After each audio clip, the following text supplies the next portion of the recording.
छात्रा जो अपने घर में आती है और बताती है कि माताजी मुझको ऐसा है, मुझको ड्राइवर परेशान कर रहा है, स्कूल में मेरे साथ गलत व्यवहार किया जा रहा है, और उसकी जब शिकायत लेकर घर वाले जाते हैं प्रिंसिपल साहब के पास, तो वह उनकी समस्या भी नहीं सुनते हैं और उनको भी गाली गलौज कर लौटा देते हैं। 2-3 महीने एग्ज़ाम को बचते हैं तो अभिभावक को भी होता है कि हमारी बच्ची का भविष्य खराब ना हो, क्योंकि उनको धमकियां भी दी जाती हैं भविष्य खराब होने की।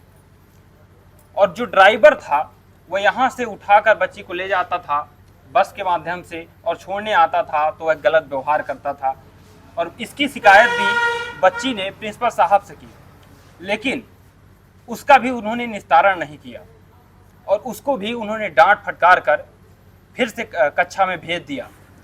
और हर एक बच्ची जब सोचती है कि ऐसा मेरे साथ कैसे हो रहा है तो अपने घर में बताती है, और जब घर में बताती है तो उसके अभिभावक जब जाते हैं उनका भी निस्तारण नहीं होता है।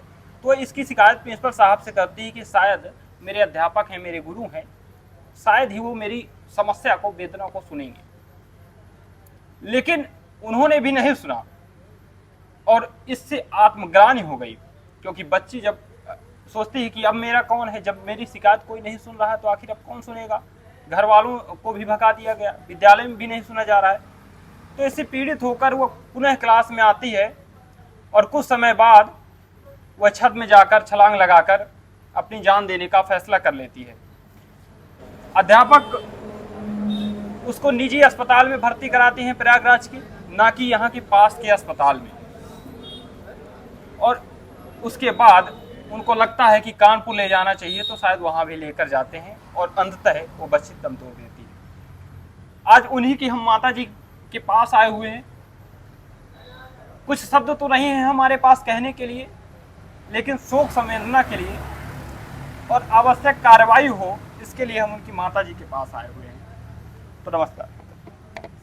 कुछ हम कह तो नहीं सकते, पर क्या हुई थी पूरी घटना? बस से जाती थी तो उसे ड्राइवर लड़का हुलकुरा दे तो ड्राइवर उनका डांट तो नहीं रहा, वो मजी लेवा करत रहा। ड्राइवर वही तरह मजी ले तो प्रिंसिपल के लग एक दिन बहुत सताएन, कहत रही कहे मैं कह अपन जान बचाऊं कि पढ़ूं, लेकिन फिर बाद में वो कहे मोर एग्जाम जाऊन है मेरे 4 महीने की बात ही, मैं एक दिन पढ़ू नहीं, हम बार बार कहीं झोरा झंडी धई दे न जावा करो, एक पापा का पठवा हूँ सुनाई नहीं बे। उसके बाद 2 दिन के बाद फिर वही घटना, दूसरे दिन गए जब मंगलवार का, फिर हम लटकाए रही सवेरे पर, फिर खुशी खुशी चली गए, फिर रास्ता में चाहे जो कुछ हो, चाहे स्कूल में हो, वही रोज से वो घर नहीं आई। जो घटना होती है, जो छात्रा होती है, वो अपनी जो भी बातें होती हैं सारी माता से शेयर करती है। जो छात्र होते हैं वो अपने पिता से ज़्यादातर शेयर करते हैं, माता से भी शेयर करते हैं। उसी प्रकार बच्ची ने भी अपनी व्यथा माता को बताई, तो इन्होंने भी जाकर, गार्जियन ने भी जाकर, जब उनको भी लौटा दिया गया। तो आखिर जान देना इतना आसान नहीं होता है कि जीवन ऐसे ही चला जाए। जब अंदर से बहुत ही व्यथा होती है, कोई वेदना होती है, जब भी कोई ऐसे कदम उठाता है। सिर्फ छेड़छाड़ से ऐसा लगता नहीं है कि सिर्फ इतनी सी बात रही हो। तो क्या कभी ऐसा हुआ है कि बहन ने और कुछ बताया हो? बस यही बतावा करत रही कि सब ड्राइवर मजी लेवा करत थे, लड़कन का डांट दे तो मजी ले थे, नहीं लड़कन का हुलकरिया दे तो हमका जेर करत रहा थे। लड़का उल्टा सीध बकत रहा था, जैसे रास्ता में गाय पर गई तो गाड़ी दे लागत है, लड़को चुप बैठो, तो कहीं नेताइन बनी है मेंटल ही। अब भरी समाज में को खिसिया ही नहीं लागत यार।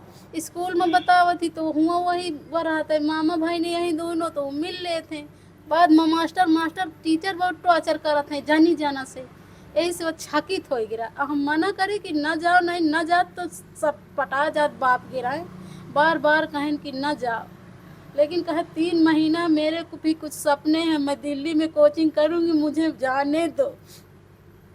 इसके लिए उसने हम इसको नहीं रोका करते थे कि जा भाई, क्योंकि एग्जाम के 3 से 4 महीने शेष थे और हर छात्र का यह सपना होता है कि वो अपने पैरों पर खड़ी हो। और अपनी उड़ान भर सके, समाज में कुछ नाम रोशन कर सके। तो जब वो यहाँ से जाती थी तो खुशी खुशी जाती थी, लेकिन रास्ते में उसको टॉर्चर किया जाता था और विद्यालय प्रबंधन भी उसको टॉर्चर करता था। कई तो क्या इसमें और किसी अध्यापक का भी नाम उसने कभी लिया कि कोई और अध्यापक रहे हो साथ में, ऐसा कुछ? नहीं, ड्राइवर की शिकायत प्रिंसिपल तक जाती थी और किसी का नाम नहीं लेती थी। तो इसमें ड्राइवर और प्रिंसिपल दोनों जिम्मेदार। तो ड्राइवर और प्रिंसिपल मामा भांजे हैं। हाँ।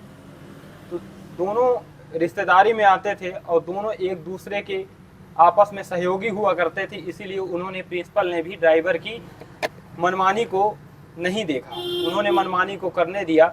और जब अंततः बालिका भी उनके पास गई तब भी उन्होंने उस प्रकरण को संज्ञान में नहीं लिया। यदि उन्होंने उस समय संज्ञान में लिया होता तो आज वो बहन, हमारी बहन हमारे साथ होती और वो भी अपने सपनों को जी पाती। तो माता जी, अभी माननीय सूबे के मुख्यमंत्री जो हैं वो योगी जी हैं, तो उनसे आपकी क्या मांग है? हमें न्याय चाहिए कि लड़कियों को बेइज्जत मत किया जाए। हमें न्याय चाहिए और कुछ नहीं। हमारी बेटी तो चली गई। जैसे कहते हैं कि अभी तो उसकी गिरफ्तारी हो गई है ड्राइवर की। ड्राइवरन भर की तो है, उनकी कहाँ बेजान नाश काटा रहा है ये तो। प्रिंसिपल, हाँ, उसको सीधे मीधे फांसी हो जानी चाहिए। गुरु कहे के होते, गुरु तो भगवानों से बढ़ के माना गया है। सबसे पहले जो छात्र के गुरु होते हैं, जो विद्यालय होता है, वह परिवार और पास पड़ोस के बाद दूसरा समाजीकरण का सबसे बड़ा उदाहरण होता है। वहीं से उसका विकास शुरू होता है, परिवार के बाद। लेकिन उन्होंने गुरु का कर्तव्य नहीं निभाया और उन्होंने उस प्रकरण को जाने दिया और आज वो घटना हो गई। मुख्यमंत्री योगी आदित्यनाथ जी से भी यही माता जी की गुहार है कि वह जल्द से जल्द इस प्रकरण पर ध्यान दें और दोषियों को कठोर से कठोर कार्रवाई करें, उच्च स्तरीय की जांच कराएं, क्योंकि यह सभी के साथ हो सकता है। कोई ये मतलब नहीं है कि किसी जात विशेष का, यह सबकी बहन थी, हमारी बहन थी, आपकी बहन थी, सबके साथ ऐसा हो सकता है। तो एक समाज में ऐसा उदाहरण पेश करना चाहिए कि फिर कभी वो दरिंदे ऐसा करने की दुस्साहस न कर सके। तो बहुत सारे लोग कहते हैं कि स्कूल को गिराने के भी चांस है। हाँ, हमारा भी बना कि बुलडोजर चल जाए। तो परिवार की यही मांग है कि उनको पुनः न्याय मिले, क्योंकि यहाँ बहुत सारे लोग आते हैं, राजनेता आते हैं, नेत्रियाँ आती हैं और सभी आश्वासन देते हैं, लेकिन अभी तक इस मामले में कोई भी कार्रवाई नहीं की गई है और मीडिया भी इसको दबाने की कोशिश कर रहा है। तो हम टीवी चैनल से भी गुजारिश करेंगे कि वो भी इसको प्रकाशित करें और माननीय योगी जी तक इस बात को पहुंचाएं, क्योंकि बहुत सारे प्रकरण हैं जो उन तक नहीं पहुंच पाते हैं। तो उनसे भी ये हमारी विशेष मांग है कि उन तक ये प्रकरण को पहुंचाएं। तो आप उनकी माता थे। हाँ, हम उनकी माता। तो बालिका की अवस्था कितनी थी? 16 साल की पूरी हो गई, 17 ही में है। अच्छा, 12th की छात्रा थी। हाँ। 17 वर्ष थी, तो अभी नाबालिग छात्रा थी। तो आप यहीं से सब लोग? नहीं, हम नहीं। अच्छा, आप कौन हैं इनकी? हम रिश्तेदार हैं, आज यहीं सुन अच्छा, के सभी लोग देखने के लिए आए। यहीं सब बड़ी। अच्छा, ये यहीं से। उनकी बड़ी मम्मी है, हमारे एक में रही थी, मतलब। अच्छा, सभी संयुक्त परिवार है। हाँ। और अब देख सकते हैं आप यहीं से कि घर का वातावरण कैसा है। संयुक्त परिवार है पूरा, सब लोग एक साथ रहते हैं। तो आप इनकी कौन थी? प्रिया दादी थी, हाजी। तो कभी कैसा व्यवहार था यहाँ पर? अरे व्यवहार सब ठीक है, वो बिटिया कमी नहीं रही, ठीक रही। बिटिया रोज स्कूल जात रही, बीच में छेड़छाड़ी करत तो वो का कर जाए, वो देखे तो वो चाहिए को का। क्या मांग है आपकी सरकार से? जौन कहते हैं वही मांग ही, वो जिंदा न रहा है। जब हमारे बेटे के साथ हिंता की तो वो जिंदा न रहा। एक बार लड़का हो तो लड़का 80 बरस की बूढ़ होगी। एक बार अगर लड़का हो तो लड़का, वो यही कहत रही है कि 60 साल के बूढ़े ये महक कहे छुई ली है। वो यही से उन्हें जब ड्राइवर तो ऐसा हुआ है सब। तो साथियों, आज हम इस परिवार पर संवेदना व्यक्त करने के लिए आए हुए हैं और ऐसी घटना फिर कभी ना हो, यही हमारी मांग है। मास्टर तुम इनका दे दादी का दे दादी गाई दवा कर।